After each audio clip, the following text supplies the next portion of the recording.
자, 아무튼 안녕하세요. 아, 당연히 못 풀지. 당연하지. 아니 그 세상에 뭐야 그 한 두어 달 만에 막 풀리고 막 그러면 뭐하러 지금 공부를 시작해요? 8월 달에 시작하면 되지. 아유. 안녕하세요.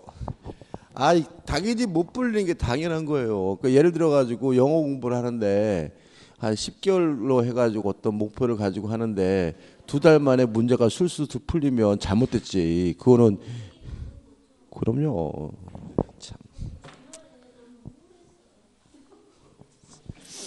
그 원래 봄이 되면 막 우울하고 이 그지 같은 걸 왜 시작했나 후회도 그래요. 근데 이 봄을 잘 지내셔야 돼. 봄. 그 제가 그 뭐 민잡에다가 공부 방법 보셨죠, 그죠? 그것도 좀 보시고 그래요. 그 특히 이 봄에 2차 과목 좀 하셔야 돼요. 2차 과목 안 하시면은 나중에 여름 되면은 사람이 참 묘한 게 시간이 금방 가잖아요. 그 여름 딱 7월 달만 돼도 심리적으로 두어 달밖에 안 남으니까는 그때 뭐 민법 학개론도 물론 안 돼 있을 거거든요.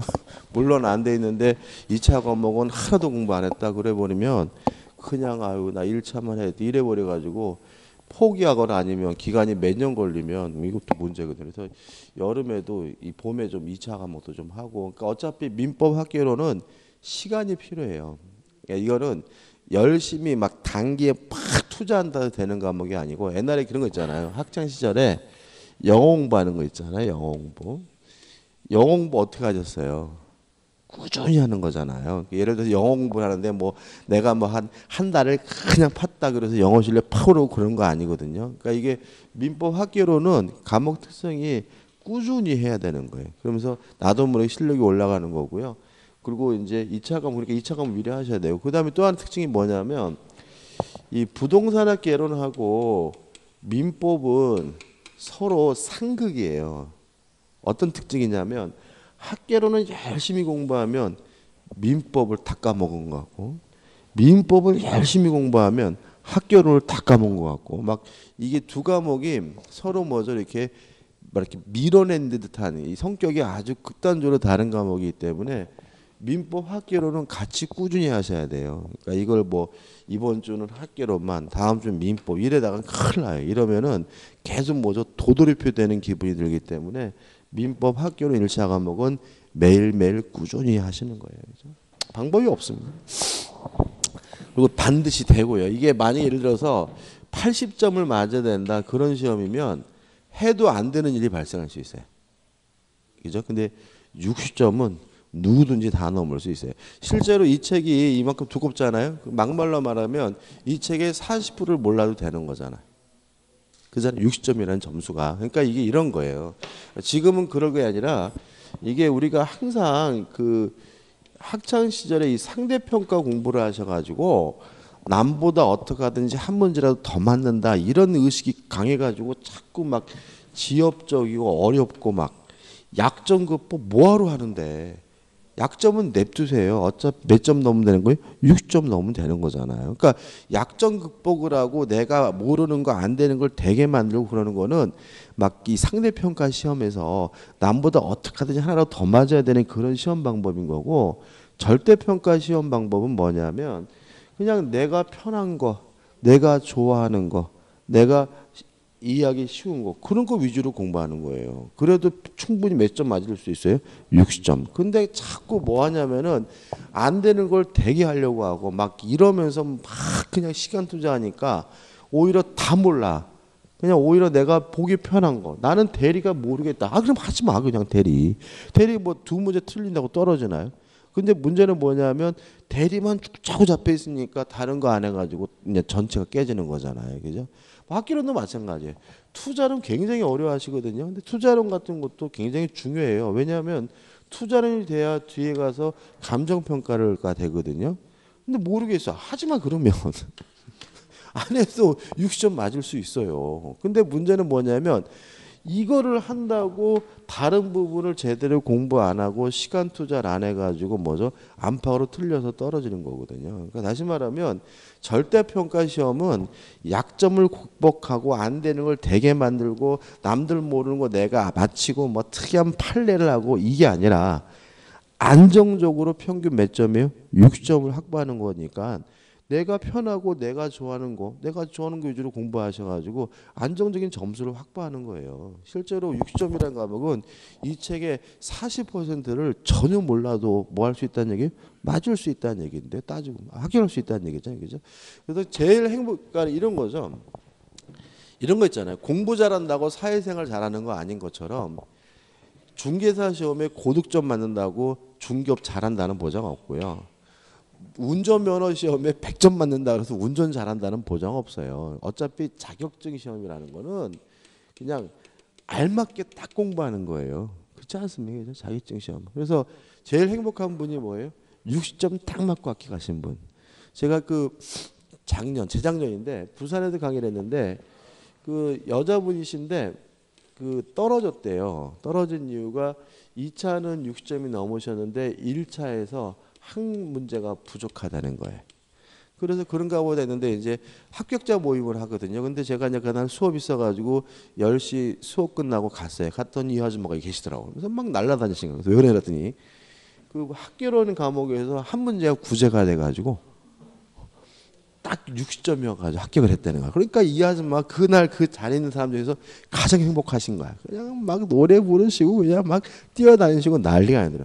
그게 제일 행복한 거지 뭐. 99점 맞으면 뭐 할 거예요. 그죠? 의미 없습니다. 그 실제로 중개업이라는 과목이 그 사람을 상대하는 과목이잖아요. 그죠? 그리고 중개업 사람을 상대하는 사업이기 때문에 이게 공부 시간이 길어지면 이게 생활이 단절돼요. 자꾸 이게. 그리고 또 공부하면요. 또 어떤 느낌이 있냐면 센치해져요. 그런 거 느끼셨어요?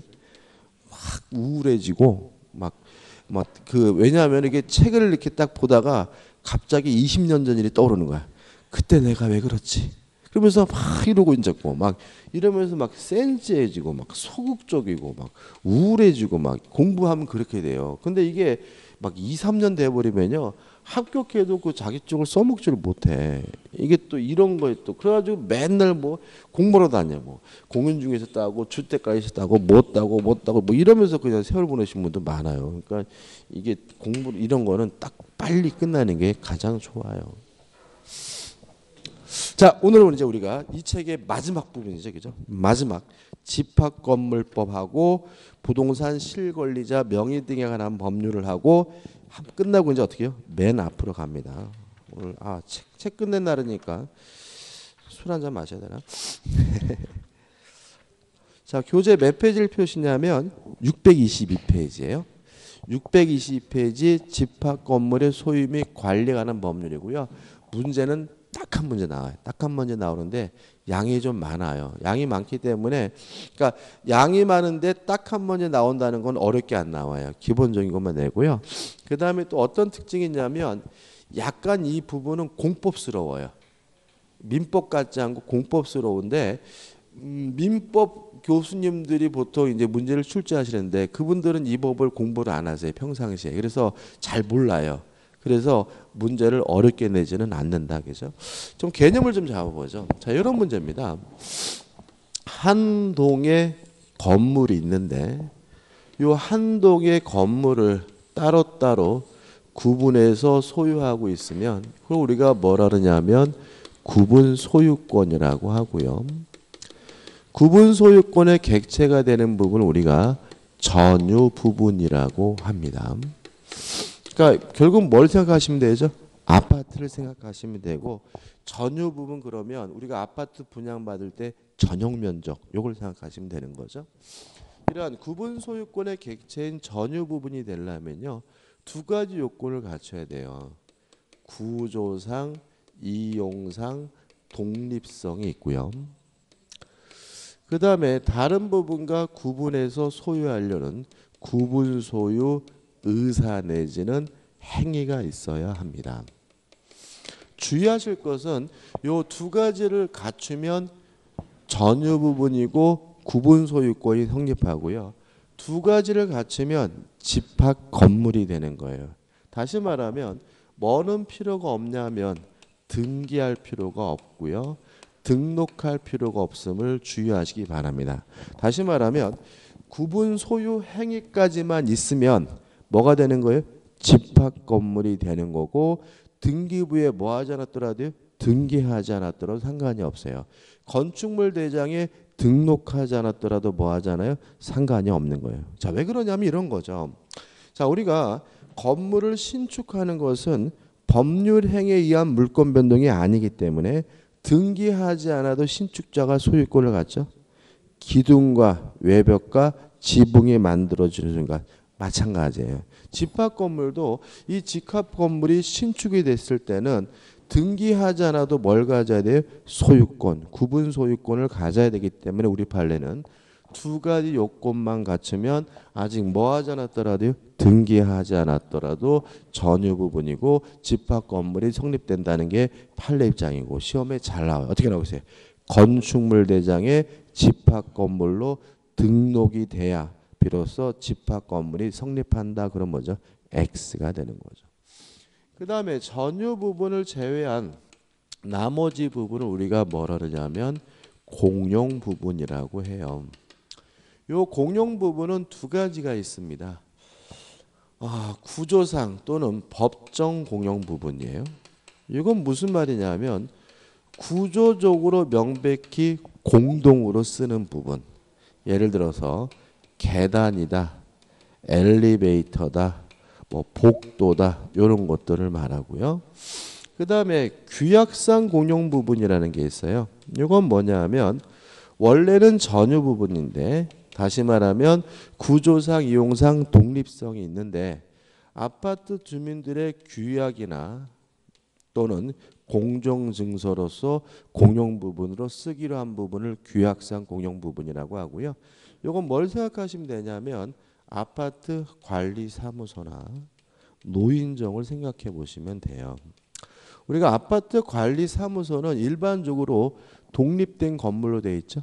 구조상, 이용상 독립성이 있습니다. 그렇지만 아파트 주민들이 그거를 아파트 관리사무소로 쓰기로 했기 때문에 그것은 전유 부분이 아니라 뭐죠? 공용 부분인 거고요. 이걸 우리가 뭐죠? 규약상 공용 부분이라고 하고요. 요 계단, 엘리베이터, 복도와 같은 법정 공용 부분은 등기 능력 자체가 없습니다. 따라서 등기할 필요가 없고요. 규약상 공용 부분은 등기를 해야 됩니다. 등기 능력이 있는데 유의하실 것은 요 규약상 공용 부분을 팔 수는 없죠. 그죠? 갚고 필요 없는 거죠. 또 규약상 공용 부분에다가 저당권 설정할 수는 없죠.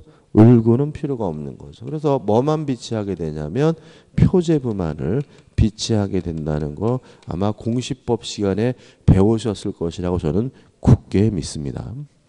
그 다음에 전유과 공용 부분은 일체성을 떼요. 이게 무슨 말이냐면 예를 들어서 아파트를 구입하시면 전유 부분만 이전 등기 받으면 돼요. 공용 부분은 자동으로 뭐죠? 쫓아오는 거죠. 근데 이 일체성은 절대적 일체성이에요. 예외가 없다는 거죠. 따라서 구분 소유자 전원의 동의가 있더라도 요 공용 부분만 따로 분리해서 절대로 뭐 하지 못해요? 처분하지 못합니다. 당연한 얘기죠. 뭐 계단 분리해서 처분할 수 있겠어요? 없는 거죠. 그래서 전유 부분과 공용 부분은 절대적 일체성을 띈다는 것까지 기억하시면 됩니다. 끝이고요. 그 다음에 요 아파트 구분 소유자들이 가지고 있는 토지에 대한 권리를 대지 사용권. 또 만약 이것이 등기가 되어 있다면 대지권 이런 말을 써요. 아마 공시법 시간에는 대지권과 대지 사용권을 명백히 구별했을 때는 됐을 텐데 집합건물법에서는 그렇진 않아요. 그냥 대지 사용권, 대지권을 같은 의미로 보면 되는데 요 대지 사용권, 대지권도 두 가지가 있어요. 법정 대지. 이게 무슨 말이냐면 아파트 밑바닥 땅이죠. 집합 건물이 소유하는 요 땅을 우리가 뭐죠? 법정 대지라고 하고요. 그 외의 땅, 뭐 화단, 놀이터, 뭐 차도, 뭐 이런 기타 땅을 우리가 뭐라 그러냐면 규약상 대지라고 해요. 이거 뭐 솔직히 구별할 필요는 없습니다. 이걸 합쳐서 우리가 뭐죠? 대지 사용권이라고 하고, 요 전유 부분과 대지 사용권도 뭐가 뜨냐면 일체성을 떠요. 그래서 또 우리가 아파트를 구입하실 때 뭐만 이전 등기받냐면 건물만 이전 등기받으면 돼요. 왜냐하면 대지 사용권은 자동으로 뭐요? 쫓아가는 것이기 때문에 아파트 토지에 대해서는 따로 별도로 이전 등기받을 필요는 없어요. 따라서 우리가 전유 부분을 취득하면 대지 사용권에 관한 지분도 자동으로 뭐요? 취득하게 되는데, 요 공용 부분과 전용 부분은 절대적 일체성인데 요거는 뭐죠? 원칙적 일체성이에요. 다시 말하면 원칙적으로 대지 사용권을 전유 부분과 분리해서 처분할 수가 없지만, 다만 규약으로, 아파트 규약으로 분리 처분을 가능하게 하는 것이 가능하다는 거 좀 기억해 두시기 바랍니다. 다시 말하면 전유 부분과 공용 부분은 절대적 일체성, 절대로 분리될 수 없고요. 대지 사용권 원칙적으로 뭐요? 분리할 수 없지만 아파트 관리 규약으로 분리 처분을 가능하게 할 수 있다는 거 주의하시기 바랍니다. 이 정도가 기본적인 거예요. 자, 이거 가지고 교재 볼게요. 자, 622페이지에 서설 나오고 2번 구분 소유권에서 623페이지에 개념이 나오죠. 한번 보시고, 요건 해가지고 구조상, 이용상, 독립성과 B번 소유자 의사 해가지고 구분 소유 의사 내지 행위가 필요하다는 말이 나오고요.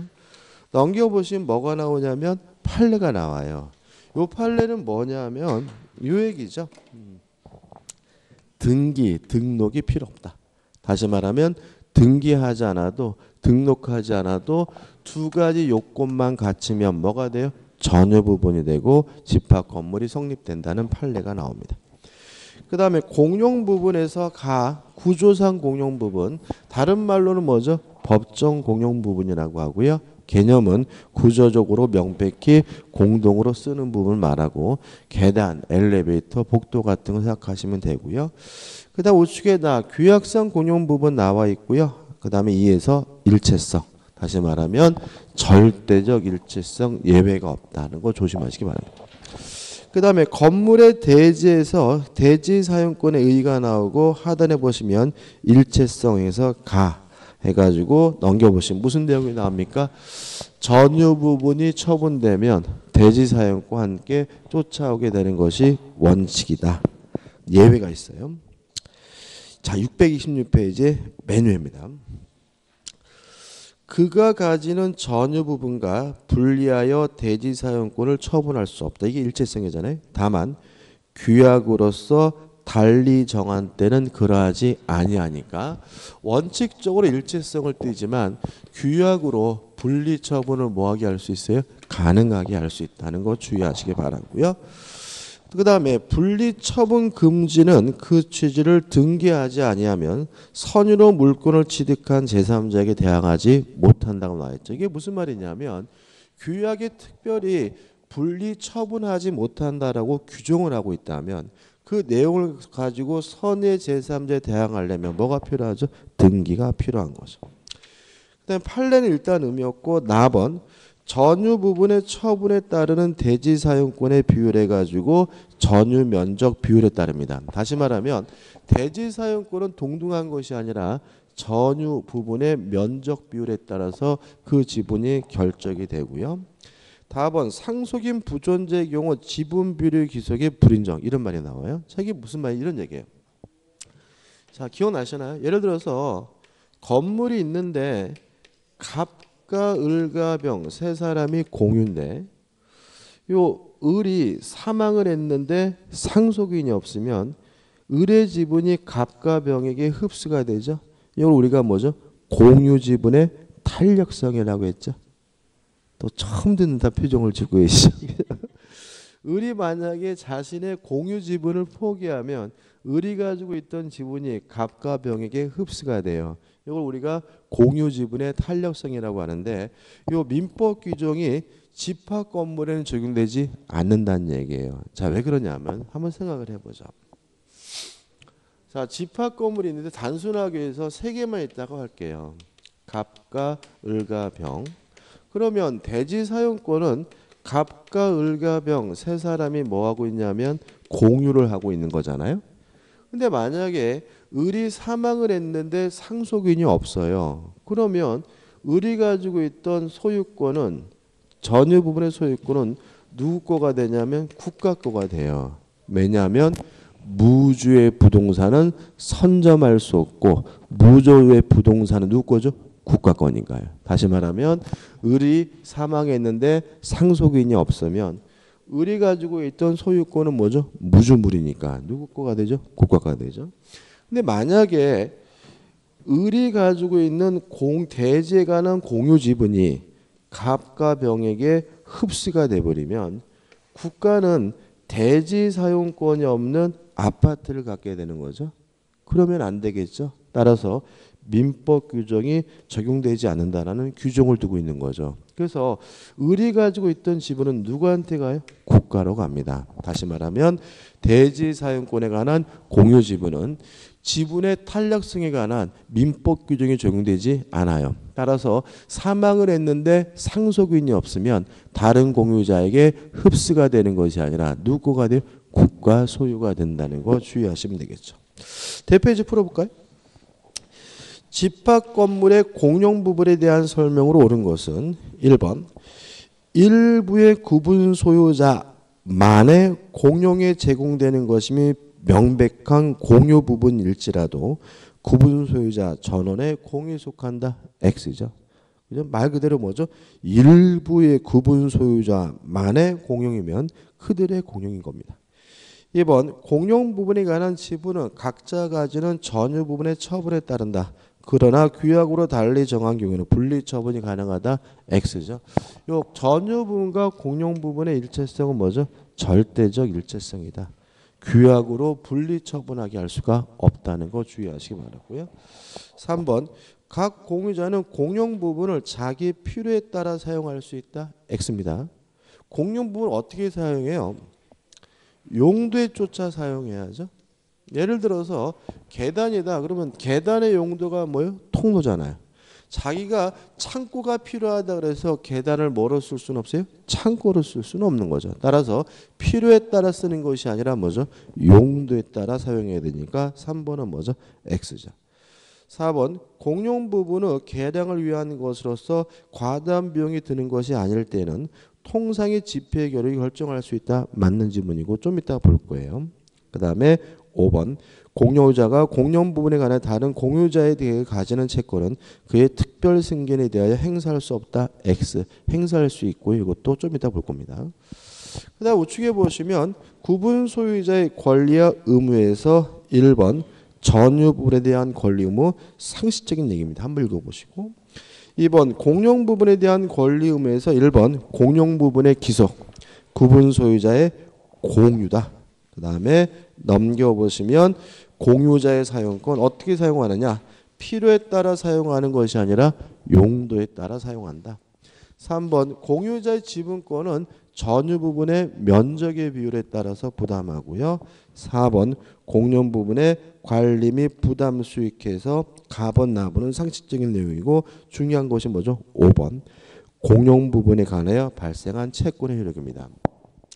이게 말이 좀 복잡하지만 뭐냐면 결국은 관리비를 말합니다. 다시 말하면 내가 아파트 관리비를 누구한테 내는 거예요?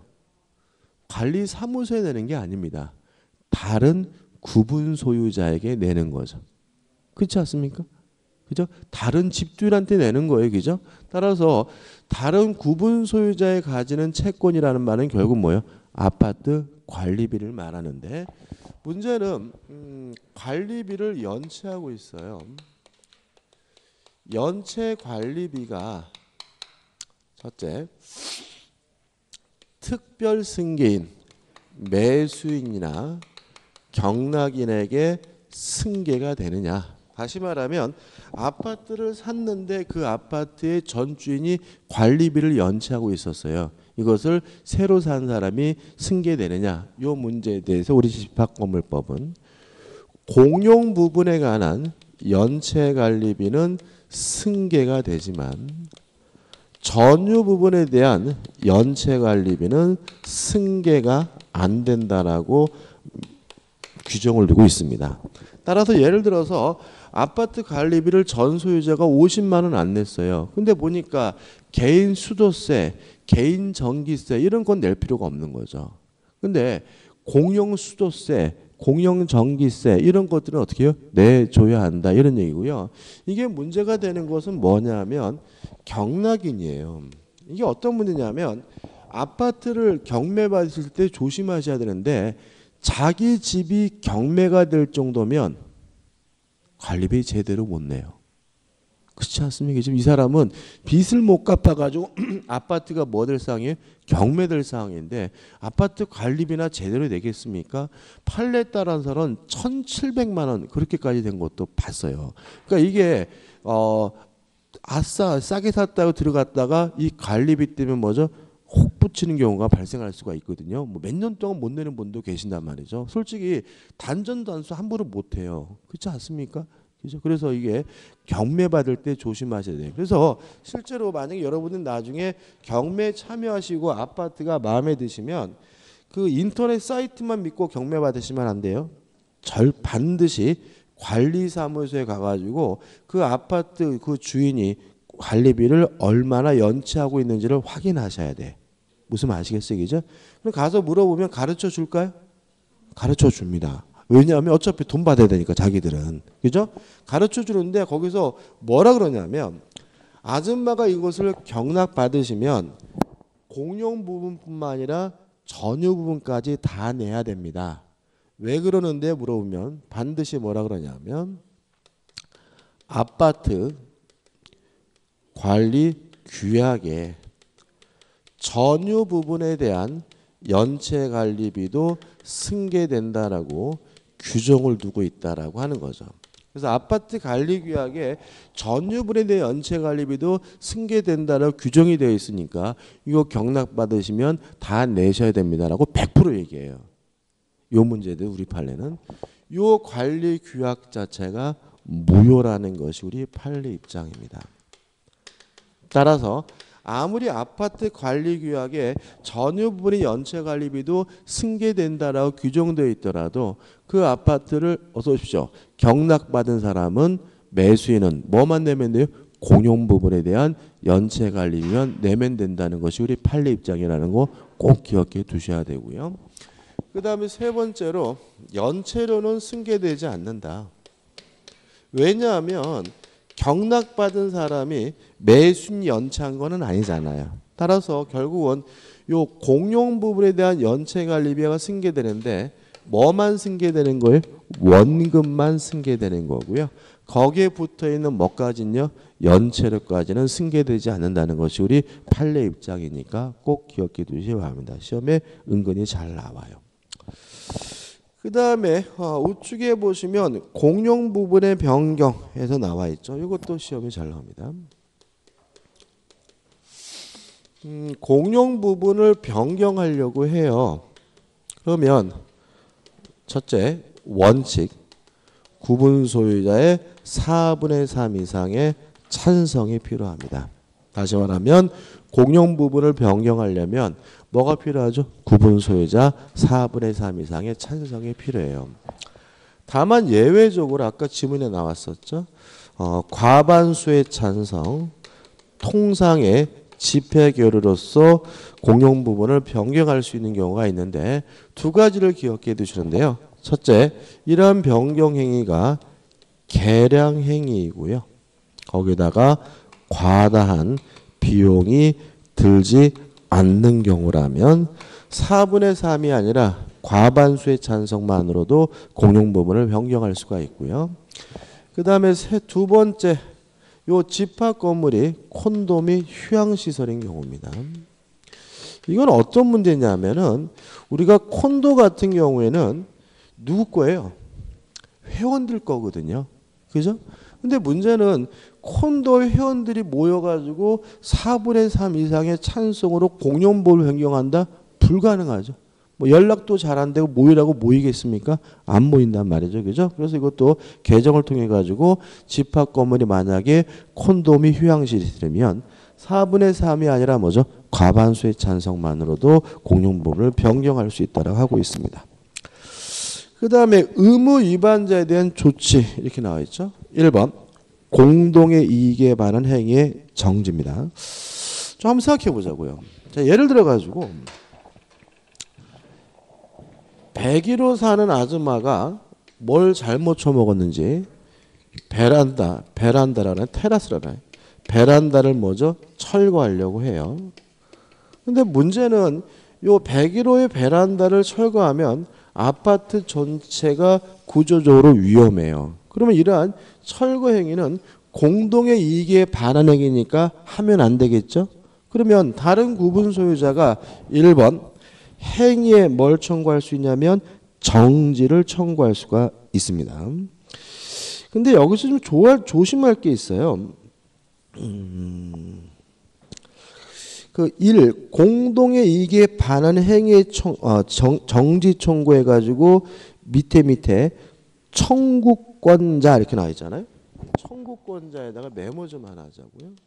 청구권자에다가 관리인 또는 집회의 결의로 지정된 자 이거 하나 좀 메모하자고요. 제가 자꾸 빼먹는데. 자, 이게 무슨 말이냐면 이런 문제입니다. 101호 아줌마가 요 베란다를 철거하려고 해요. 그래서 행위 정지를 뭐 할 수 있어요? 청구할 수 있는데 오늘은 102호 아줌마가 와서 지랄거리고 내일은 301호 아줌마가 와서 지랄거리고 다음 날은 401호 아줌마가 와서 지랄거리고 그러면 이게 뭐예요? 동네 싸움 사는 거죠. 그래서 행위 정지 청구는 구분 소유자가 개별적으로 할 수는 없습니다. 누가 청구해야 되냐면 관리인이 청구해야 돼요. 그래서 예를 들어서 관리인이 와가지고 아줌마 하지 마세요 그랬더니 뭐 싸움이 안 돼. 이 아줌마가 뭐라고 해 그러니까 이 아저씨가 뭐죠? 깨갱하고 싸움이 안 되란 말이죠. 그래서 회의를 했어요. 회의를 해보니까 501호 아줌마가 완전 쌈딱이다. 우리 501호 아줌마를 보내자. 그러면 501호 아줌마도 할 수 있는 거예요. 다시 말하면 관리인 또는 집회교리로 지정된 자가 행위의 정지를 청구할 수 있고요. 각 구분 소유자가 개별적으로 청구할 수 있는 것은 아님을 주의하시기 바랍니다. 이해되시죠? 그죠? 자, 그 다음 문제는 회의를 해보니까 요 아줌마하고 이제는 더 이상 한 지붕 밑에 못 살겠어요. 그러면 이 아줌마를 강제로 쫓아낼 수가 있어요. 그게 뭐냐면 2번 사용금지의 청구입니다. 그러니까 아파트인데 사용하지 말라는 말은 강제로 뭐죠? 쫓아낸다는 얘기고요. 이건 법익 침해가 크기 때문에 옆에다 화살표 찍혀가지고 4분의 3 이상의 찬성이 필요합니다. 다시 말하면 행위 정지가 아니라 강제로 뭐 할 수 있어요? 쫓아낼 수 있는데 이걸 우리가 뭐죠? 사용금지 청구라고 하고요. 몇 분의 몇 이상의 찬성이 필요하죠? 4분의 3 이상의 찬성이 필요해요. 그 다음에 또 회의를 해보니까 이 아줌마를 쫓아내봤자 언젠가는 다시 돌아와가지고 또 이 난리를 칠 우려가 있으니까 아예 팔아버리자. 아예 팔아버릴 수가 있는데 그게 뭐냐면 3번 구분 소유권의 경매 명령 청구입니다. 이것도 몇 분의 몇이냐면 4분의 3 이상의 찬성이에요. 다만 이거는 4분의 3 이상의 찬성이 있으면 아파트 입구에 있는 부동산 중개업자에 내놔서 팔 수는 없고요. 법원에다가 경매를 명령해 달라고 뭐 할 수 있어요? 청구할 수 있고 반드시 법원을 통해서만 할 수 있다는 거 주의하시기 바랍니다. 따라서 아파트 주민들하고 친해지셔야 돼요. 4분의 3만 등 돌리면 나를 강제로 쫓아낼 수 있을 뿐만 아니라 제 아파트를 강제로 뭐 할 수도 있어요? 경매 벌일 수도 있으니까 조심하시기 바랍니다.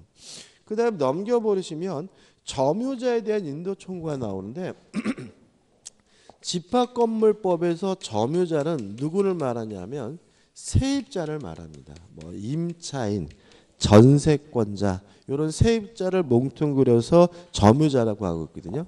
자, 이게 무슨 말이냐면 요 101호 아줌마가 막 철거하려고 그러는데 알고 보니까 이 아줌마가 집주인이 아니라 임차인이에요. 그러면 다른 구분 소유자들은 어떻게 하겠어요? 집주인한테 연락해가지고 아줌마 큰일 났어요. 그 아줌마가 지금 베란다 철거를 하는데 빨리 그 아줌마 내보내세요. 라고 임대차 계약의 해제 등을 요구할 수가 있거든요. 근데 문제는 뭐냐면 임대차 계약을 해제하면 요 101호 아줌마가 강제로 뭐죠? 쫓겨나겠죠. 따라서 이것도 몇 분의 몇이냐면 4분의 3 이상의 찬성이 필요합니다. 다시 말하면 의무를 위반한 사람이 집주인이 아니라 세입자면 임대인에게 인도해라 또는 임대차 계약을 해제해라 라고 요구할 수 있는데 이것도 강제로 쫓아내는 것이니까 몇 분의 몇 이상의 찬성이 필요하죠. 4분의 3 이상의 찬성이 필요합니다. 기타 건물 설치 보존상의 하자. 자, 이런 문제입니다. 401호 베란다에 샤시가 되어 있어요. 이 베란다 샤시는 명백히 뭐죠? 전유 부분인 거죠. 그죠? 근데 어떤 사람이 지나가다가 요 401호 샤시 베란다가 떨어지는 바람에 이 양반이 맞아가지고 다치셨어요. 그러면 요 401호 베란다는 전유 부분이니까 만약에 요 401호에 대해서만 손해배상을 청구할 수 있다면 요 사람의 보호가 부족하다는 거예요. 그래서 일단 전유 부분의 하자라 하더라도 전체 공용 부분의 하자한 곳을 일단 먼저 추정을 합니다. 그래서 이 사람은 관리사무소에 가가지고 전체 주민을 상대로 일단 손해배상해 달라고 뭐 할 수 있는 거예요? 청구할 수가 있는 거예요. 이것도 잘 나와요. 한번 읽어볼게요. 전유 부분이 속하는 한 동의 건물의 설치 또는 보존의 하자로 인하여 타인에게 손해를 가한 때는 그 하자는 어디 있는 것으로 공용 부분에 존재하는 것을 일단 추정한다는 거 주의하시기 바랍니다. 그 다음 2번 구분 소유권의 매도 청구는 뭐냐면 대지 사용권과 전유 부분의 일체성을 주고 있는 이유는 만약에 대지 사용권과 전유 부분이 뭐 되면 안 돼요? 분리되면 안 되죠. 예를 들어 가지고 402호 아줌마 이 집이 대지 사용권이 없어요. 그러면 402호를 뭐 할 수도 없어요? 철거할 수도 없는 거죠. 왜요? 402호를 철거한다는 말은 다 철거하는 거잖아요. 그죠? 그래서 만약에 대지 사용권이 없는 구분 소유자가 발생하게 되면 철거를 요구하는 것이 아니라 대지 사용권자가 구분 소유자에게 매도를 청구할 수 있도록 규정하고 있다는 정도만 기억하시면 되겠죠. 3번 대지 사용권, 대지권 분리할 수 없고요. 4번 분양자의 담보 책임이 나오고 있습니다. 이것도 좀 간단하게 좀 정리해 보자고요. 자, 이건 뭐냐면 아파트를 분양받았는데 그 아파트에 하자가 있어요. 그러면 요 분양 이 하자에 대해서 뭘 물을 수 있어요? 담보 책임을 물을 수가 있어요. 근데 문제가 되는 것은 뭐냐면 과거에 이런 일이 좀 많았습니다. 예를 들어 가지고 뭐 대전 현대 아파트 뭐 현대 무슨 아파트 상륙 해가지고 현대건설이 분양하는 것보다 이렇게 보지만 실제로는 이런 경우는 현대건설은 시공자고요. 아파트를 분양하는 분양자는 듣도 못한 뿅간다 종합건설 이런 경우가 굉장히 많아요. 그래서 실제로는 만약에 이 아파트가 시공 과정에 하자가 생기면 실제로 이 아파트를 분양받은 수분양자는 누구한테 아파트를 산 거예요? 뿅간다 종합건설한테 아파트를 산 거지 현대건설에서 아파트 산 것은 아니니까 나중에 보면은 현대건설은 아무 책임이 없다. 왜요? 요 뿅간다 종합건설만 책임진다. 이래가지고 뭐죠? 문제가 생기는 경우가 굉장히 많았습니다. 우리는 아파트를 분양받을 때 시공자인 누굴 믿고 아파트를 분양받았어요? 현대건설을 분양받죠. 그래서 이렇게 되는 거죠. 이러한 담보 책임은 일단 그 아파트를 판 원칙 분양자가 담보 책임을 부담합니다. 분양자가. 근데 문제가 많다 보니까 법을 개정을 했어요. 그냥 쉽게 말씀드리면 다만 분양자가 망하면 쉽게 기억하면 돼. 분양자가 망하면 이때는 이 담보 책임을 누가 부담하도록 하고 있냐면 시공자가 부담하도록 하고 있다는 거 기억해 두시기 바랍니다. 원칙적으로 담보 책임은 누가 부담합니까? 분양자가. 다만 분양자가 부도 등으로 망했다면 보충주로 누가 담보 책임 부담해요? 시공자가 부담한다. 이거 기억해 두시기 바라고요. 그 다음에 이러한 담보 책임에 관한 규정은 강행 규정입니다. 우리가 민법에서 배웠던 담보 책임은 임의 규정이기 때문에 특약으로서 달리 정할 수 있지만 이 규정은 강행 규정이기 때문에 수분양자에게 불리한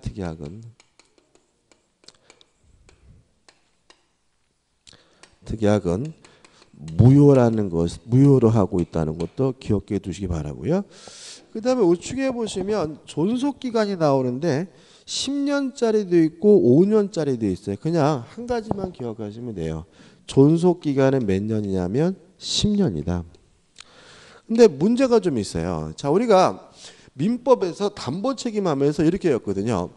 물건의 하자는 6개월이죠. 기억 안 나시죠? 권리의 하자가 있으면 제척기간이 몇 년이에요? 1년.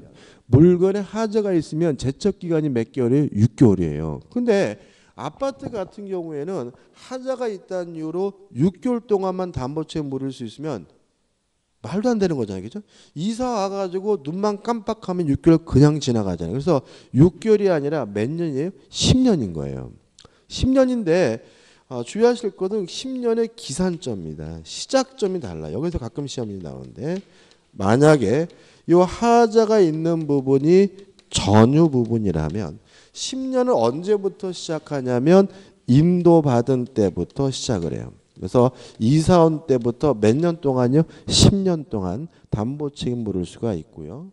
만약에 이 하자가 공용 부분에 관한 하자인 경우에는 사용 승인일 또는 사용 검사일부터 먼저 10년이 됩니다. 그래서 우측에 보시면 공용 부분에서 복잡하게 나와 있지만 사용 검사일 또는 사용 수령일 둘 중에 하나만 기억하시면 되거든요. 부터 먼저 시작하게 된다. 보통 시험에 여기서 내면 두 가지를 먼저 뒤바꿔서 내요. 전유 부분에 대한 담보 책임인데 사용 승인일부터다 그러면 먼저 X가 된다는 거 간단하게 정리하시기 바랍니다. 그 다음에 넘겨보시면 분양자의 기타 의무 한번 읽어보시기 바라고 넘겨보시면 뭐가 나오냐면 관리단이 나옵니다. 자, 관리단이라는 것은 뭐냐면 구분 소유자의 모임을 말해요. 그러면 우리가 알고 있는 아파트 입주자 대표회하고 달라요. 아파트 입주자 대표회는 뭐예요? 입주자의 모임이잖아요. 근데 여기서 말하는 관리단은 구분 소유자, 집주인의 모임인 거예요. 그럼 저 이런 의미 들죠. 아니 우리 아파트는 아파트 입주자 회의만 있고 관리단이라는 건 없는 것 같은데 없을 수가 없습니다. 왜냐하면 관리단은 목적과 설립해가지고 관리단 밑으로 하나 둘 셋 네 번째 보시면 구분 소유자의 단체로서 당연히 뭐죠? 성립된다. 이게 무슨 말이냐면 구분 소유 관계가 성립하게 되면 뭐 소집 절차 필요 없어요. 만드는 절차도 필요 없고 구분 소유자를 구성원으로 해서 자동으로 만들어지는 것이 뭐죠? 관리단이다. 그래서 우리 아파트에 관리단이 없는 것처럼 보이지만 실제로는 반드시 뭐하게 돼요? 존재하게 되는 거죠. 그 다음에 하단에 4번 법적 성격은 권리 능력 없는 사단으로 보고요. 우측에 4번 관리단 채무에 대한 구분 소유자 책임은 새로 이사하는 사람도 뭐죠? 책임을 부담한다는 거 기억해 두시기 바라고요. 그 다음에 2번 관리인이 나오죠. 자, 관리는 뭐냐면 집주인의 대표예요. 누굴 말한다고요? 집주인의 대표. 그러니까 아파트 입주자 대표의 회장을 말하는 게 아니에요. 그 다음에 관리사무소 소장을 말하는 게 아니라 구분 소유자 집주인의 대표를 우리가 뭐죠? 관리인이라고 하는데 일을 해가지고 관리인은 반드시 선임되는 것은 아니고 구분 소유자가 10명 이상일 때 선임을 하게 됩니다. 여기서 시험에 잘 나오는 것은 뭐냐면 2예요. 이렇게 나와 있습니다. 관리는 구분 소유자일 필요가 없으며 그 임기는 2년의 범위에서 규약으로 정합니다. 자, 그럼 생각해 보자고요. 구분 소유자의 모임이 뭐죠? 관리단이고 집주인의 대표가 뭐죠? 관리인인데 관리인이 뭐일 필요 없어요? 구분 소유자일 필요가 없대요. 이게 모순된 것처럼 보이죠? 왜 이렇게 됐느냐 하면 이거 개정된 사항인데 이것도 자 이런 겁니다. 우리가 관리단이라는 건 당연히 존재하지만 현실적으로 운영되지는 않아요. 그리고 관리인도 구분 소유자가 10명 이상이면 반드시 선임해야 되는데 선임하는 아파트들이 없어요. 그래서 보통 어떻게 하냐면 서류상 입주자 대표의 회장이 관리인을 겸직해요. 무슨 말 아시겠어요? 근데 문제는 뭐냐면 과거에 입주자 대표의 회장이 세입자인 경우도 있어요. 무슨 경우도 있어요? 세입자. 그러다 보니까 관리인이 될 수 없는 사람이 관리인을 하고 있는 경우가 많았다는 거죠. 그래서 그 불법을 적법하게 바꾸기 위해서 집합건물법을 개정을 해가지고 관리는 뭐일 필요 없어요? 구분 소유자일 필요가 없다라고 개정을 한 거예요. 그래서 입주자 대표회의 회장이 관리인을 겸직하고 있는데 그분이 뭐라고 하더라도 세입자라도 상관이 없다. 왜냐하면 구분 소유자의 대표인 관리는 뭐일 필요 없어요? 구분 소유자일 필요가 없으니까요. 3번 관리단 집회 결의로 선임되거나 해임되고요. 4번 관리인의 권한과 의무는 박스로 되어 있죠. 이거 외우지 마세요. 그냥 쭉 읽어보시는 거고. 그 다음에 하단에 보시면 3. 관리위원회예요. 자, 이건 어떤 거냐면 관리인의 직무집행을 감시하기 위한 감시기구로서 관리위원회를 두는데 1 해가지고 밑에 세 번째 줄 관리단에는 규약으로 정하는 바에 따라 관리위원회를 둘 수 있다요. 자, 이게 무슨 말이냐면 관리단은 반드시 있는 거예요. 관리위원회는 있을 수도 있고 어떻게요? 없을 수도 있는 거예요. 따라서 관리위원회를 두어야 한다 그러면 뭐죠? X. 관리위원회는 뭐죠? 둘 수 있는 거고. 그 다음에 2번 관리인의 사무집행을 감독하고요. 그 다음에 3번 읽어보시고 넘겨보시면 4번이 나옵니다. 읽어보면 관리위원회 위원은 구분 소유자 중에서 관리단 집회의 결의에 순출합니다. 그럼 여기서 또 문제가 생겨요. 관리위원회 위원은 구분 소유자여야 합니다. 그죠? 자, 그럼 이렇게 되는 거죠. 구분 소유자의 대표, 집주인의 대표인 관리인은 뭐일 필요 없어요? 구분 소유자일 필요가 없는데 그 관리인을 견제하기 위한 관리위원회 위원은 반드시 뭐 해야 돼요? 구분 소유자여야 하니까 이것도 모순되는 것처럼 느끼죠? 시험에 잘 나와요.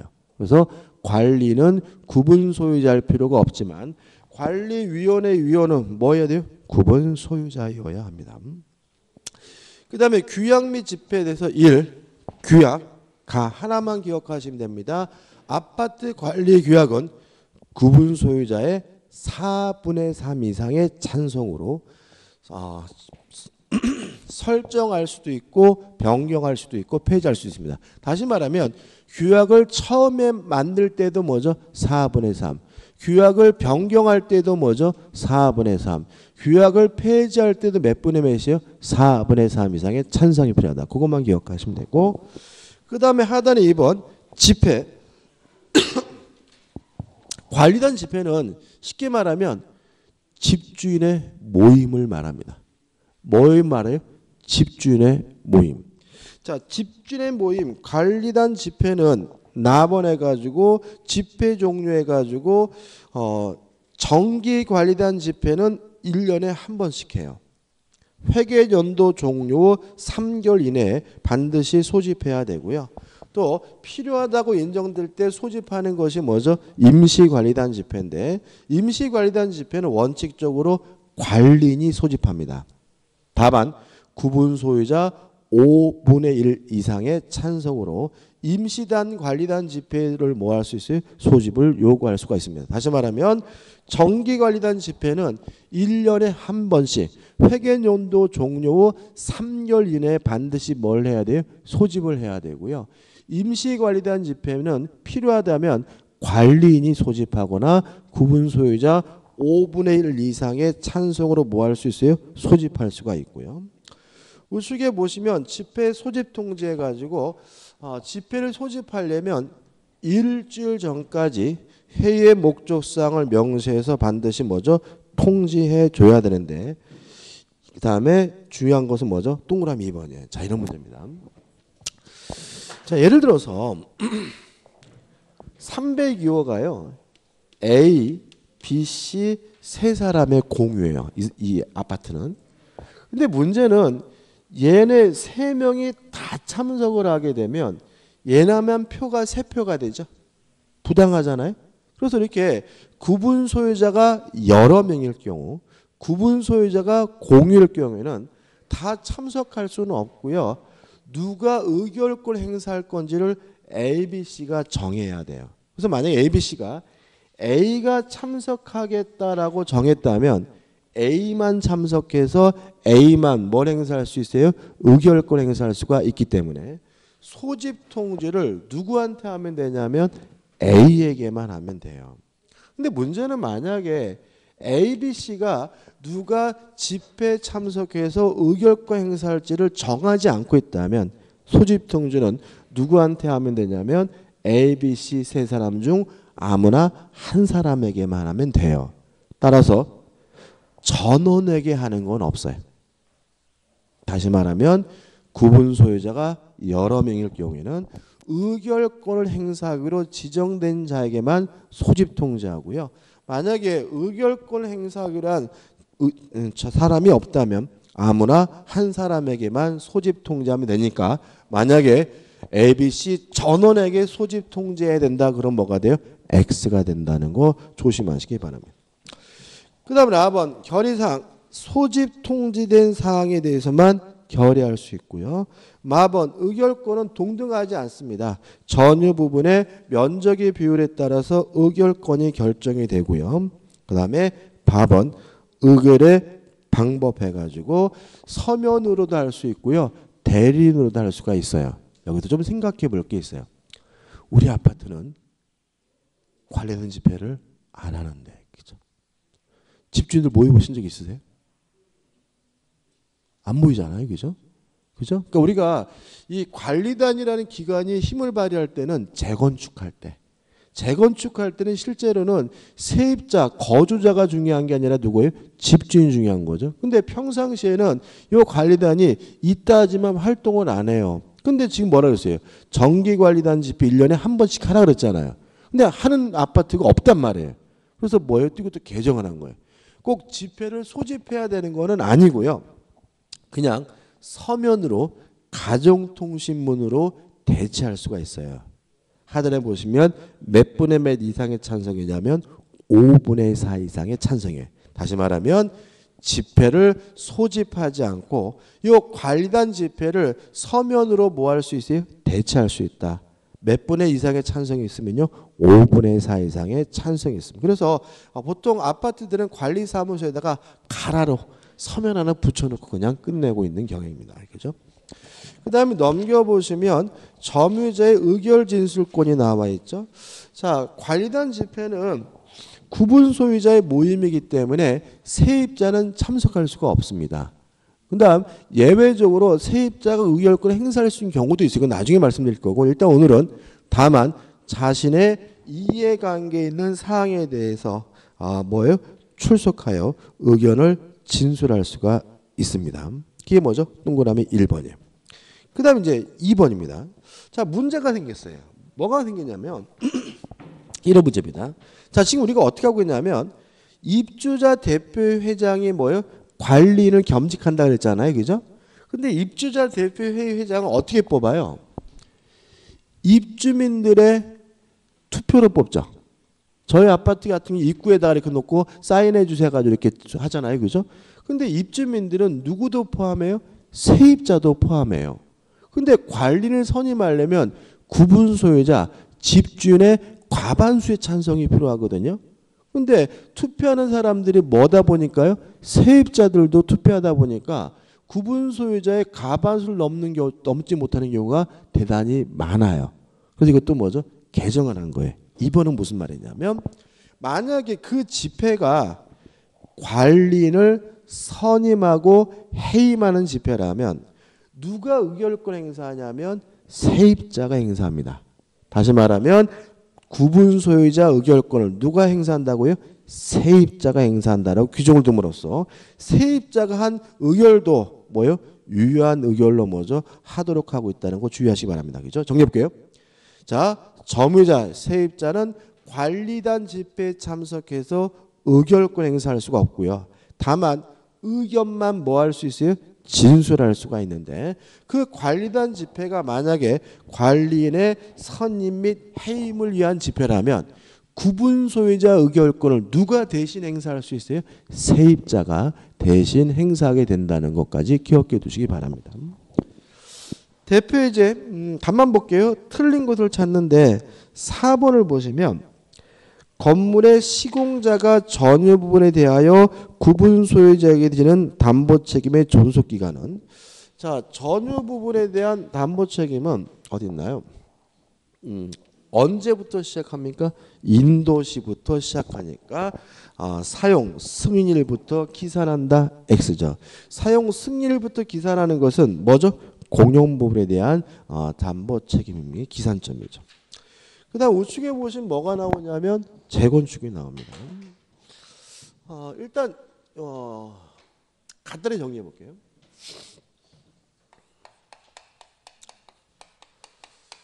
자, 집합 건물을 재건축하려면요 5분의 4 이상의 찬성이 필요합니다. 몇 분의 몇이요? 5분의 4. 자, 여러분들이 공법 시간에도 재건축 배우시죠? 그죠? 거기서 배우시면 기억 안 나시겠지만 전체 주민의 의결 정족수와 각 건물별 의견 정족수 두 가지로 나눠져 있어요. 근데 우리 집합건물법에서 그냥 몇 분의 몇이요? 5분의 4 이렇게 되어 있거든요. 이 의미에 대해서 우리 판례는 전체 주민의 5분의 4가 아니라 각 건물별, 각 동별 5분의 4 이상의 찬성을 해석하고 있음을 주의하시기 바랍니다. 따라서 5분의 4 이상의 찬성이라는 것은 전체 주민의 5분의 4가 아니라 각 동별 몇 분의 몇 이상의 찬성이 필요하죠? 5분의 4 이상의 찬성이 필요하고요.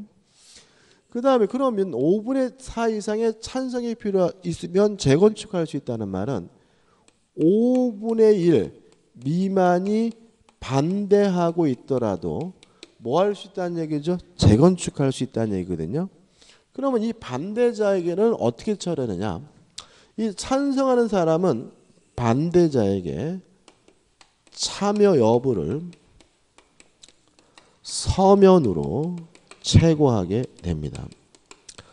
자, 우리 민법에서는요. 항상 모든 것은 말로 하든 문서로 하든 어떤 방법이 상관이 없잖아요. 근데 요것만은 유의하게 뭐죠? 서면으로 합니다. 서면으로 check하고요. 이런 check을 받은 반대자는 2월 내에 참여할지 안 할지를 확답해 줘야 되는데 만약에 2월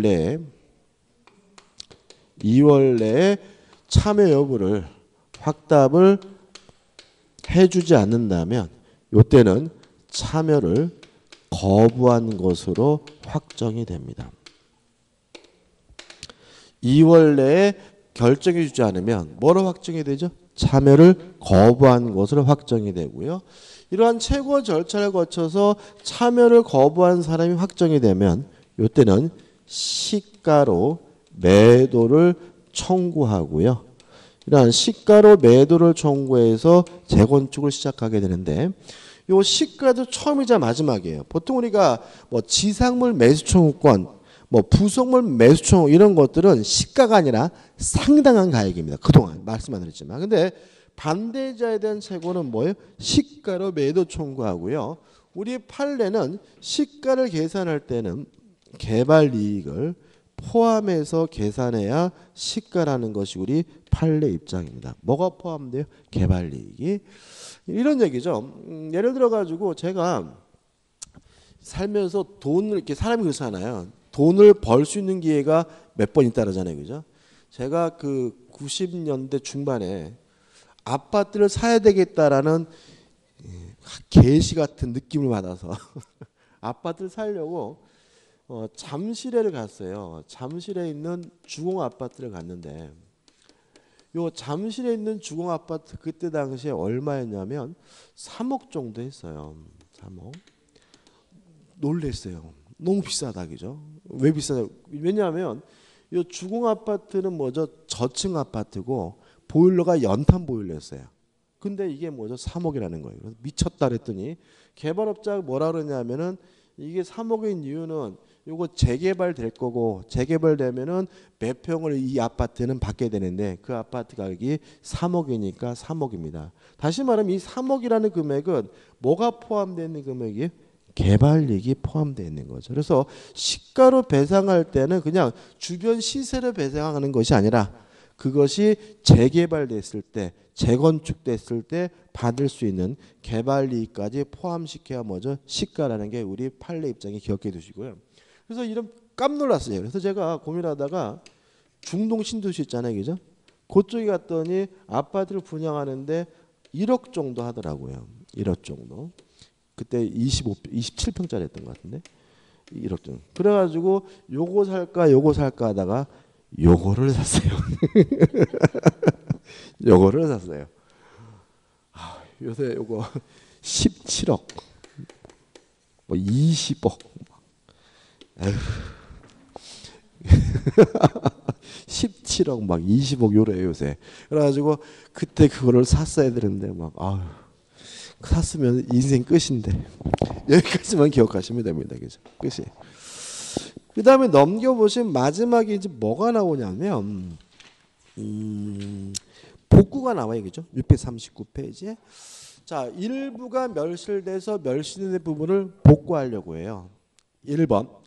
만약에 건물 가격의 2분의 2 이하가 멸실됐다면 통상의 집회결이 가반수의 찬성으로서 복구 결의할 수가 있는데요.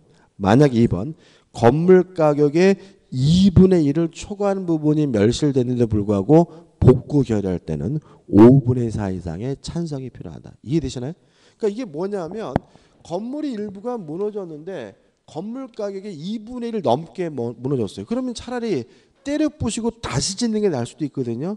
그런데도 불구하고 뭐하게 복구 결의하려면 몇 분의 몇 이상의 찬성이 필요한 거죠. 5분의 4 이상의 찬성이 필요하다까지 기억해 두시면 되고, 그 다음에 넘겨보시면 대표예제가 나와 있죠. 제가 박스로 의결정족수를 이렇게 정리해 놨어요. 대표예제도 풀어보시고 이 박스에 나와 있는 거 이것도 먼저 꼭 암기하셔야 됩니다. 의결정족수 다 설명드린 겁니다. 끝입니다. 자, 이제 마지막으로 이제 뭘 갈 거냐면 부동산 실권리자 명의 등에 관한 법률로 갑니다. 자, 661페이지부터 나오는데요. 이게 몇 페이지 안 돼요. 보시면 664페이지니까 한 4페이지죠? 4페이지인데 몇 문제가 나오냐면요. 2문제를 내요. 여기서. 그 다음에 문제가 굉장히 까다롭습니다. 어렵습니다. 근데 실제로 이 부분은 뭐 교재는 안 볼 거예요. 왜냐하면 사례를 좀 정리를 하셔야 돼요. 사례를. 그러니까 법 내용은 아주 단순한데 나오면 반드시 뭐가 나오냐면 사례 문제가 나오고요. 또 이게 몇 번 문제예요? 80번 문제거든요. 그러니까 우리가 시험이 1번부터 40번까지가 뭐죠? 부동산 학교는 41번부터 80번까지가 민법인데 문제는 이게 80번 문제니까 79번 80번 문제니까 지금 어떤 상황인 거예요? 10분 남았습니다.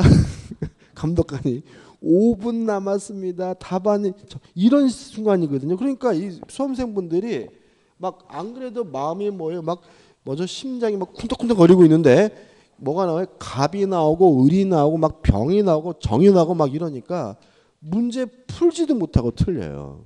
그러니까 막 허둥허둥대다가 틀리기 때문에 그러니까 결국 이건 뭐냐면 사례로 문제가 나오기 때문에 뭘 가지고요? 사례를 가지고 가야 돼요. 그래서 문제 읽으면서 아 내가 배운 요 사례구나가 떠올라야지. 거기서 갑이 어떻고 을이 어떻고 병이 어떻고 따지고 있으면 틀리는 거예요. 그래서 이거는 뭐 가지고요? 사례를 가지고 정리를 하셔야 됩니다. 법 내용은 아주 간단합니다. 일단 이 부동산 실권리자 명의에 관한 법률 줄여서 그냥 제가 부실법이라고 할게요. 부동산 실명법인데 이 부실법은 주된 내용이 뭐냐면 명의 신탁을 금지하고 있습니다. 다시 말하면 남의 이름으로 부동산을 등기하는 이름을 빌려서 부동산을 등기하는 명의신탁을 뭐하고 있어요? 금지하고 있고요. 뭐 처벌 규정도 있고 그런데 그거는 중요하지 않아요. 우리는 시험에 안 나오고. 자, 명의신탁 금지하고 있기 때문에 법 내용은 명의신탁 약정을 하면 그 약정은 무효인 거예요. 또 명의신탁 약정에 의한 물권 변동 등기도 원칙적으로 무효입니다. 다만 이 명의신탁이 계약 명의신탁이고요. 거기다가 매도인이 명의신탁 사실에 대해서 선이라면 이 등기는 예외적으로 유효할 수 있다는 거 주의하시기 바라고요. 다만 명의신탁이 예외적으로 허용되는 경우가 있어요. 언제냐면 종중재산 또는 교회재산, 종교단체, 부부간, 그 다음에 교회, 종교단체입니다. 종교단체 등인 경우에는 세금 포탈 등의 불법한 목적이 없다면 명의신탁은 예외적으로 허용이 됩니다. 이게 법의 전부예요. 법 내용은 아주 간단해요. 이거 가지고 우리가 사례를 몇 가지를 공부해야 되냐면 4가지를 공부해야 됩니다. 첫째 사례입니다. 이자간 명의신탁입니다. 또는 양자간 명의신탁이라고 하고요. 이자간 명의신탁은 시험에 잘 안 내요. 다만 우리는 기본이니까 보는 겁니다. 갑이 A라는 토지를 가지고 있는데요. 갑자기 청와대에서 전화가 왔어요. 장관 한번 해보래요. 이번에도 뭐죠? 국토부 장관.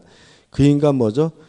대통령 장관 청문회 나와야 되니까 자기 딸하고 사위한테 아파트를 증여했대. 에이. 증여했다고 딸이 이제부터 이 아파트 내 거야 그러겠어요? 실제로는 뭐예요?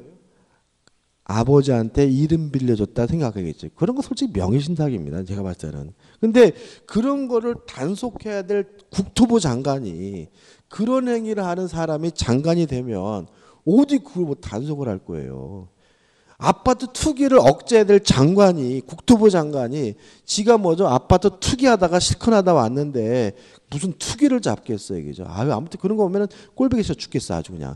그러니까 이게 뭐냐면, 그러니까 이게 그러니까 뭐 보통 청문회 나오면 뭐 땅이 엄청 많다 다 숨기고 남은 게 그걸 거예요. 그러니까 막 우리가 빙산의 일각이라 그러잖아요, 그죠?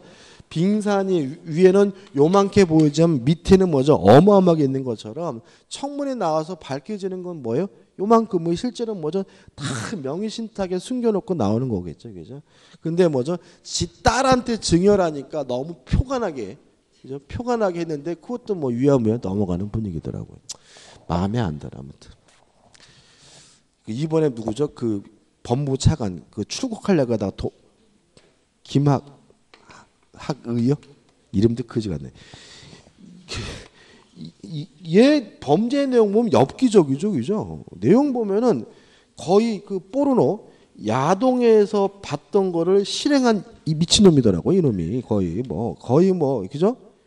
근데 저는 놀라운 게 뭐냐면 이런 도덕적으로 정신적으로 올바르지 않은 놈이 법무부 차관까지 올라가는 그 국가 시스템 문제 있는 거 아닌가요? 그런 도덕적으로 문제 있고 이런 애들은 이미 그 사회의 어떤 이런 시스템에 의해서 걸러지고 그래야 되는데 세상이 어디까지 올라가요? 법무부 차관까지 올라가잖아요. 이런 놈이 법무부 차관이 되면 무슨 법 집행을 해? 그죠? 범죄 잡혀면 나도 그랬는데 뭐 이런 소리 듣고 가시는 그잖아요, 그죠? 지도 그랬는데 어떻게 걔를 처벌하라고 그래? 자기도 양심 있다면. 그러니까 이게 뭐예요? 이게 막 이러는 거야. 그러니까 우리나라가 아직도 사회 부패 지수가 맨날 그러잖아요. 사회 부패 지수가 뭐 OECD 국가의 뭐 하위권이다. 맨날 그러는 이유가 뭐냐면 이런 애들이 사회 시스템에 의해서 걸러지는 게 아니고 얘네들이 계속 올라가고 차관도 내고 장관도 내고 뭐 당대표도 되고 막 이런 식으로 되니까는 이게 계속해서 선진국이 봤을 때 이상한 나라처럼 보이는 거죠. 아우 저는 이런 거 보면 얘가 뭐 범죄를 저지르고 그것도 웃기지만 얘가 법무부 차관까지 올라왔다는 그런 사회 시스템 자체가 저는 충격적입니다. 우리나라 좀 뭔가 좀 정신 차려야 돼. 안 그러다 콜 나겠어. 자, 이상한 명시당입니다. 그래서 갑이 어떻게 해요? 친구 늙어 만나가지고 네 이름 좀 빌려다오. 그래서 이름을 명의를 빌려주기로 하면 이게 뭐예요? 명의 신탁인 거예요. 그래서 명의 신탁이라는 말은 뭐냐면 이름을 빌리기로 하는 계약. 이름만 빌리는 계약이 뭐죠? 명의 신탁이고 을로부터 이름을 빌려가지고 갑이 을에게 이전 등기를 해주면 두 명이 했으니까 이자가 명의신탁, 양자 명의신탁이라고 하고요. 요 갑을 우리가 명의신탁자라고 하고 을을 우리가 뭐죠? 명의수탁자라고 합니다. 일단 이런 것은 부동산 실명법이 금지하고 있습니다. 따라서 갑과 을 간의 명의신탁 약정 무효예요. 또 등기도 뭐죠? 무효입니다. 따라서 을 앞에 등기가 됐지만 갑 신탁자에게 아직적으로 뭐가 있는 거예요? 소유권이 있는 거고요. 따라서 갑은 자신이 소유권자라는 이유로 을의 등기에 대해서 말소 등기를 청구하는 것이 뭐죠? 가능합니다. 이해되시죠? 보통 명의신탁을 왜 하냐면은 세금 안 내려고 하거나 아니면 돈을 안 갚으려고 하는 것이기 때문에 이거는 인간 본성에 바르니까 반사회적이지 않아요. 따라서 갑이 을에게 등기해 준 것은 뭐가 아니죠? 불법 원인급여가 아니기 때문에 갑 스스로 무효라고 주장하면서 을의 등기에 대해서 말소를 청구하는 것이 가능합니다. 근데 을이 자기 앞에 등기된 것을 기하로요 병한테 팔아먹고 병에게 이전 등기를 해주면 제3자는 선이든 악이든 묻지 않고 항상 뭘 갖게 되냐면 소유권을 갖습니다. 다만 병이 아는 것을 넘어가지고 적극 가담하면 이제 을과 병 간의 매매는 반사회적에서 무효이기 때문에 이때는 뭘 갖지 못하냐면 소유권을 갖지 못합니다. 뭐하고 똑같냐면요. 이중매매하고 똑같습니다. 저는 한번 말씀드렸던 기억이 나요. 여기까지 기억해 두시면 돼요. 끝이에요. 두 번째, 삼자간 명의신탁 또는 중간 생략형 명의신탁이라고 하는 게 있어요. 자, 이건 이런 문제입니다.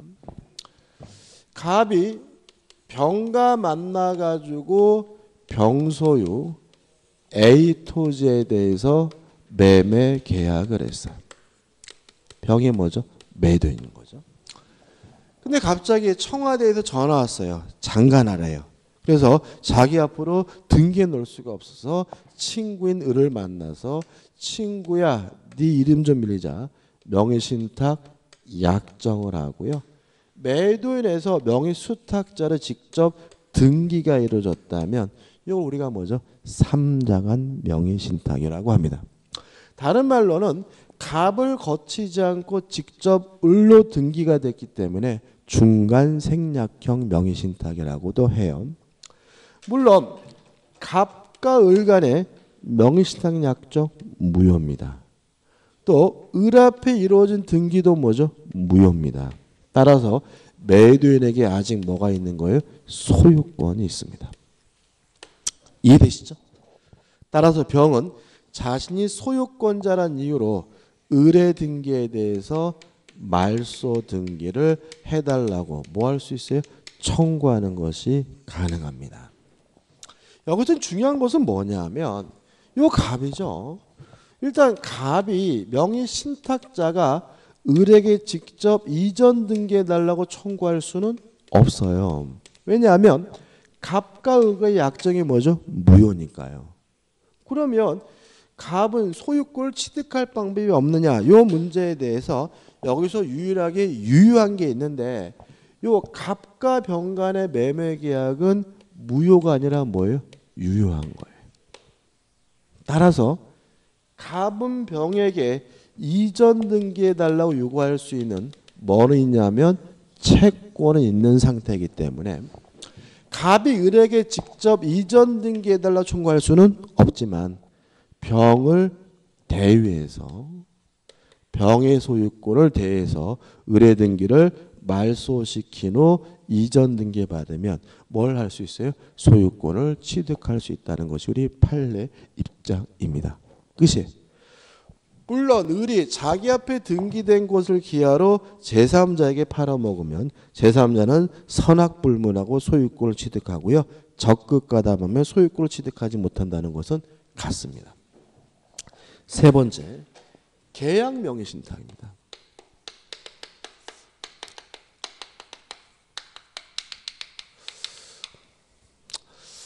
자, 갑이 병이 소유하고 있는 A 토지가 탐나요. 근데 청와대에서 전화 왔어요.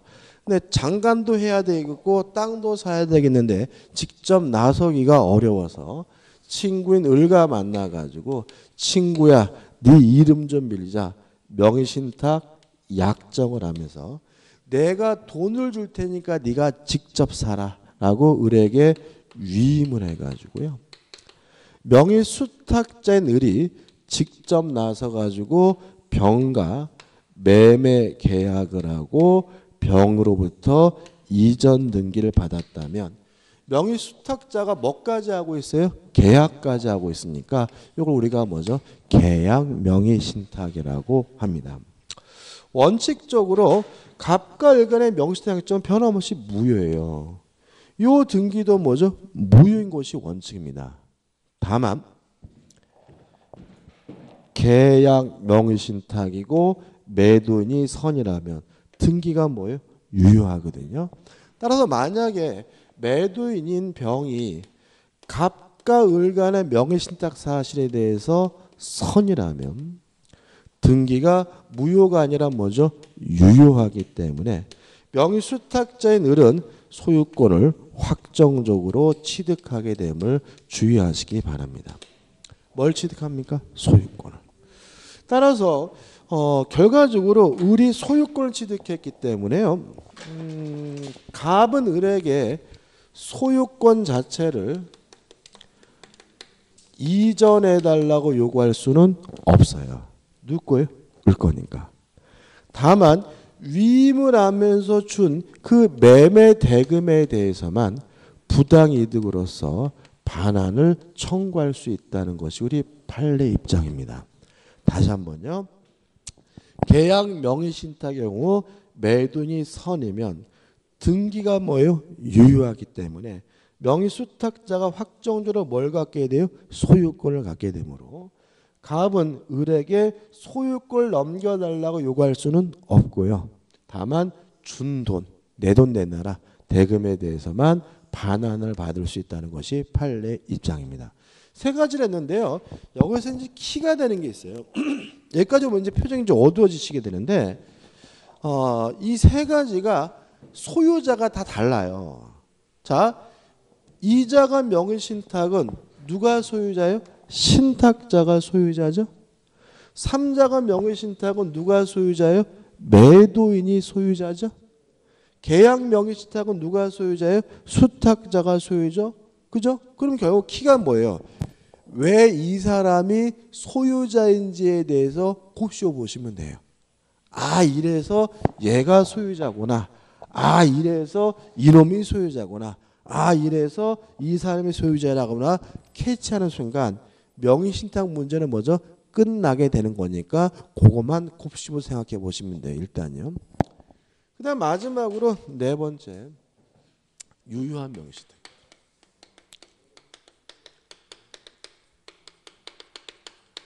자, 이 뭐죠? 만약에 종중 재산이나 부부간이나 종교단체의 경우에는 명의신탁이 뭐가 돼요? 허용이 되기 때문에 뭐가 존재합니까? 유효한 명의신탁이 존재하게 되는 거죠. 그럼 생각해 보자고요. 갑이 을과 만나가지고 명의신탁 약정을 하고요. 갑이 을에게 이전 등기를 해줬는데 갑과 을이 부부예요. 아니면 갑이 뭐예요? 종중이에요. 아니면 갑이 뭐예요? 교회 종교단체예요. 부부까지 생각해 볼까요? 그럼 여기서 좀 생각해 볼 것은 뭐냐면 허용이 되고 유효하다는 말은 명의신탁 약정도 뭐예요? 유효하고 등기도 뭐하다는 얘기예요? 유효하다는 얘기예요. 그러면 누구 것인지가 애매해요. 자, 왜 그러냐면 명의신탁이 유효하다는 말은 이름 빌리는 계약이 유효하다는 얘기잖아요. 그럼 진짜 준 게 아니잖아요. 단순히 뭐만 빌린 거예요? 이름만 빌리는 거니까 누구 건 거예요? 갑 건 거죠. 그죠? 그죠? 그 다음에 등기가 유효하다는 말은 갑에서 을로 소유권이 넘어왔다는 얘기잖아요. 그럼 누구 거예요? 을 건 거죠. 그래서 이 유효한 명의신탁은 누가 소유인지가 대단히 애매하기 때문에 우리 판례는 대내적 관계와 대외적 관계로 나눠요. 무슨 말이냐면 갑이 을에게 진짜 준 게 아니라 이름을 빌린 거기 때문에 대내적으로는 갑과 을 사이에는 아직도 갑에게 소유권이 있는 것으로 봐요. 다만 을 앞에 이루어진 등기가 뭐죠? 유효하기 때문에 대외적으로는 제3자에 대해서는 을에게 소유권이 있는 것으로 이해합니다. 그래서 유효한 명의신탁은 대내적 관계와 대외적 관계가 다른 거예요. 그래서 만약에 연습은 해야 되겠지만 문제를 풀 때 갑과 을 두 사람만 등장하고 있으면 갑이 소유자라고 생각하시면서 지문을 이해하시면 되고요. 제3자 병이 등장했다면 누가 소유자예요? 을이 소유자라고 생각하시고 문제를 푸시면 되는 거예요.